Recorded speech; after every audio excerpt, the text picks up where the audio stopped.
বিভিন্ন দল 10 বছর 20 বছর 30 বছর আপনারা দেখেছেন। জামাত ইসলামীকে, জামাত ইসলামী নেতৃবৃন্দকে এবার আপনারা সুযোগ দিবেন। আমরা যুবকদের নিয়ে স্বপ্ন দেখি একটা সুস্থ জাতি আমরা গঠন করে, সুস্থ সমাজ গঠন করতে চাই। তাদেরকে আমরা উচ্চ শিক্ষিত করে ট্রেনিং করে বাংলাদেশে আমরা গাড়ি আবিষ্কার করব, বাংলাদেশে আমরা ড্রোন আবিষ্কার করব, বাংলাদেশে আমরা প্লেন আবিষ্কার করব।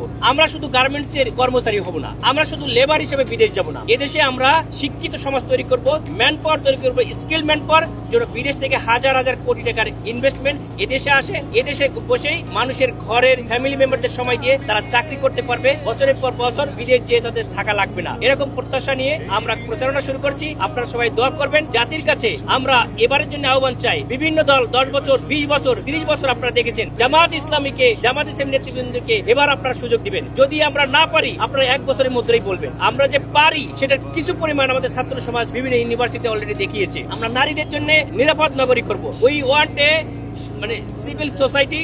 এবং পুরা শহর এখন অসুস্থ। আমি ডাক্তার হিসেবে এই শহরে এসেছি এই অসুস্থ সিটিকে সুস্থ করার জন্য। ইনশাআল্লাহ we will be the change maker. বিজয় হবে ইনশাআল্লাহ, ইনশাআল্লাহ।